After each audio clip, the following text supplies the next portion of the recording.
So you're saying the Guard has had no impact in D.C.? No, what I'm saying is the Guard is not, as has been described to us, has that? Not Can you quantify that? I can't quantify a causal relationship. You can't quantify it, so you can't. This may look like a routine exchange about public safety, but it's actually a deeper test of how power is justified in America's capital. What's really being tested here is whether leadership can claim success without evidence, and whether institutions are willing to challenge that gap. This raises broader questions about accountability, measurement, and who bears the consequences when policy is guided by narrative instead of proof. In this video, we'll break down how competing authorities define results, why those definitions matter, and what this confrontation reveals about governance in Washington. That is Mr. Perry from Pennsylvania. Thanks, Mr. Chairman. Mayor, thanks for being here. Thanks for being in the arena. We know it's difficult. I think the case that we're trying to make today is that there's a crime problem, and when you prioritize solutions, you can actually make a difference. And I'm just going to quantify that statement because I think that Washington, D.C. has a crime problem. Shouldn't just say that, but if it's true, it'd be evidence. And the House Budget Committee reported in early 2024 that crime surged by nearly 40% last year, which is 2023, with over 270 murders, 950 carjackings, and 106 children shot, reminiscent of the 1990s crack epidemic. And of course, you've heard the stories of staff members here. We all kind of, believe it or not, know somebody that has been a victim of crime right in the nation's capital, right? As of October 2023, the violent crime rate in D.C. hit 664.2 per 100,000 people. For comparison, New York City had a violent crime rate of 184.4 per 100,000 people. So that's dramatic, right? 184.4 versus 664.2 for D.C. Dramatic. In 2024 in Washington, D.C., 72% of all property crimes were larceny, theft, and motor vehicle theft, burglaries, et cetera. Washington, D.C.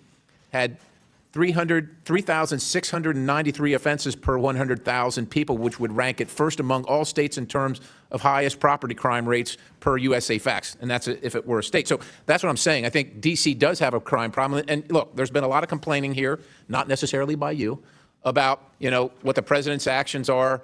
The Guard being in D.C. In one case, they're claiming that they're policing D.C. In the next case, they're blowing the leaves away. It's one or the other, but it's not both. But let me ask you this: you got a problem. You're the mayor. You probably know. You're living here too. Did you ever reach out to the president, to any president, and say, "Look, we've got a problem here. Will you deploy the Guard? Will you help us with police? We're not handling it. We can't fill our ranks. We can't afford to." Have you ever done that?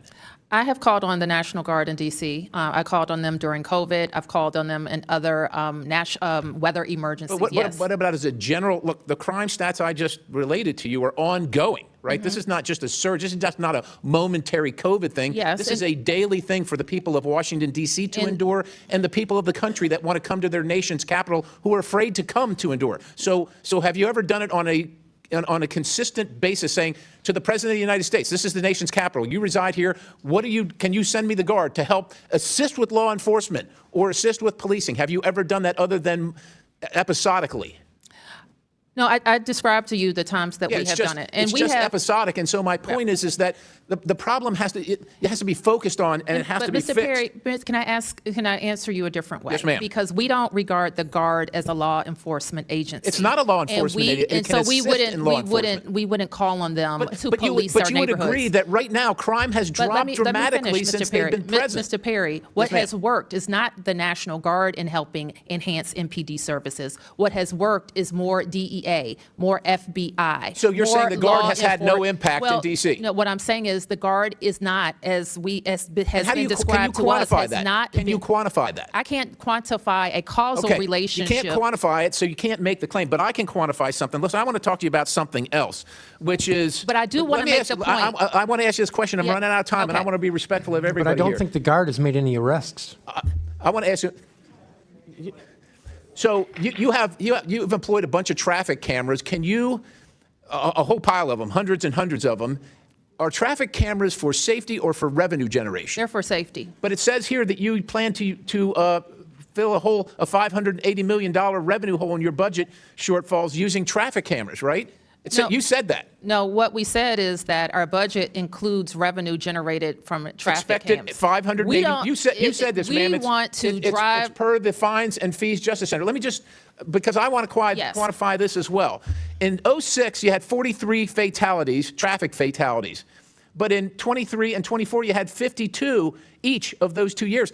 The traffic cameras are not making your people safer, and particularly in Wards 7 and 8, where it's predominantly a black population, 20% below the poverty line, these fines are imposed on them hurt the worst for people. So traffic cameras and automatic traffic enforcement, it should be about safety, but it's unfortunately about revenue generation, and it's imposed on the Regular people order. that can least afford it in the District of Columbia, the people that you represent. Well, Mr. Chairman, I yield the balance. I wish that you had also pointed to this year's traffic fatality and collision information. So in Ma'am, addition, this year's not done yet.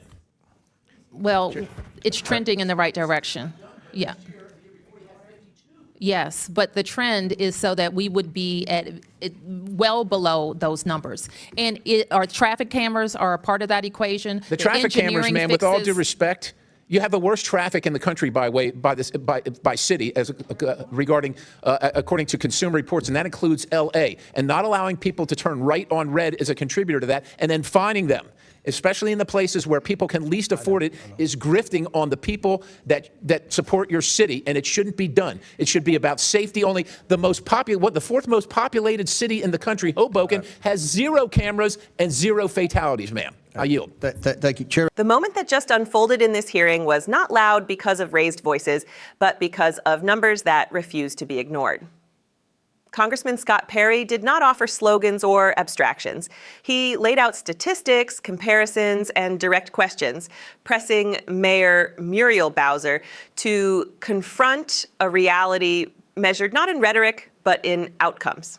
He described a city where public safety indicators have surged to levels unseen in decades, where the nation's capital now stands apart from other major cities for all the wrong reasons.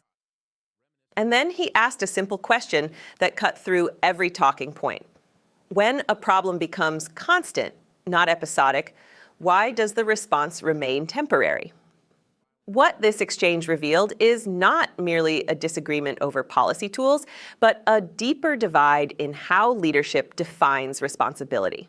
Perry's argument was not that emergency measures should replace long-term solutions, but that leadership demands urgency when daily life deteriorates. His frustration centered on the idea that the district's challenges are treated as isolated events rather than an ongoing crisis. When he asked whether the mayor had ever consistently requested additional support to reinforce public order, the answer was clear.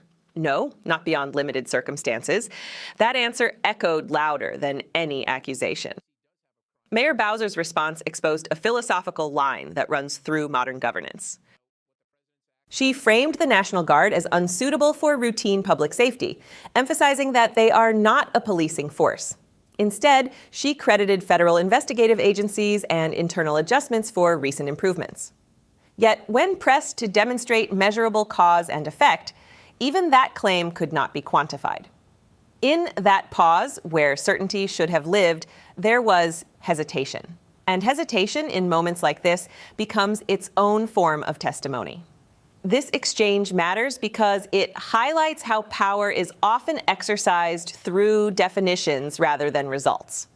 If a tool is excluded by definition, its effectiveness is never tested. If a crisis is framed as temporary, sustained action can always be deferred. The hearing revealed a pattern familiar to many Americans: leaders acknowledging problems while insulating themselves from accountability by narrowing the scope of acceptable solutions. It is not enough to say a city is improving. Improvement must be demonstrable, durable, and felt by the people who live there.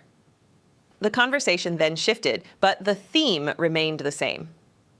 Perry turned to automated traffic enforcement, asking whether these systems exist to protect the public or to fill budget gaps. The numbers he cited told a troubling story. Despite widespread deployment of known cameras and restrictions, serious roadway incidents had not declined in proportion to enforcement. Meanwhile, the revenue projections tied to fines raised questions about incentive. When enforcement becomes a line item in a budget forecast, the moral clarity of public safety begins to blur. What made this moment especially powerful was Perry's focus on impact. He did not speak in abstract terms about policy efficiency. He spoke about communities where financial penalties weigh heaviest, where enforcement mechanisms intersect with economic vulnerability. His argument was not against safety, but against a system that claims safety while delivering burden. When public policy affects those least able to absorb its costs, leadership must answer not only whether it works, but whom it works for. Mayor Bowser pushed back, noting that recent trends suggest improvement and that enforcement tools are part of a broader strategy. But trends are not conclusions and projections are not proof. Perry's response cut to the core of democratic accountability. If a policy is justified by safety, its success must be measured by safety alone. When results lag behind promises, explanations are not enough. Taken together, this exchange exposed something larger than a disagreement between a congressman and a mayor. It revealed a system strained by competing narratives, one grounded in data and urgency, the other in structure and process. It showed how easily responsibility can be diffused across agencies, definitions, and timelines. And it reminded viewers that the nation's capital is not just a symbol, but a living city whose challenges reflect the consequences of leadership choices. At its heart, this hearing was about trust. Trust that leaders will confront uncomfortable facts. Trust that solutions will be judged by outcomes, not intentions. Trust that public authority will serve the people, not the spreadsheet. When trust erodes, hearings like this become more than oversight. They become warnings. The moral question raised here is simple but profound. If those in power cannot clearly explain what works, cannot measure success, and cannot justify the burden placed on citizens, then who bears the cost of delay? Accountability is not about blame. It is about responsibility. And responsibility demands clarity, courage, and action. Moments like this remind us why oversight exists. They remind us that democracy does not function on autopilot. It requires pressure, persistence, and the willingness to ask uncomfortable questions in public view. The exchange you just witnessed was not about winning an argument. It was about exposing gaps between words and reality, between authority and accountability. As viewers, we are not passive observers. We are witnesses. And with that role comes obligation. Pay attention, question what you are told. Demand evidence, not assurances. Support the voices that press for transparency and measurable results.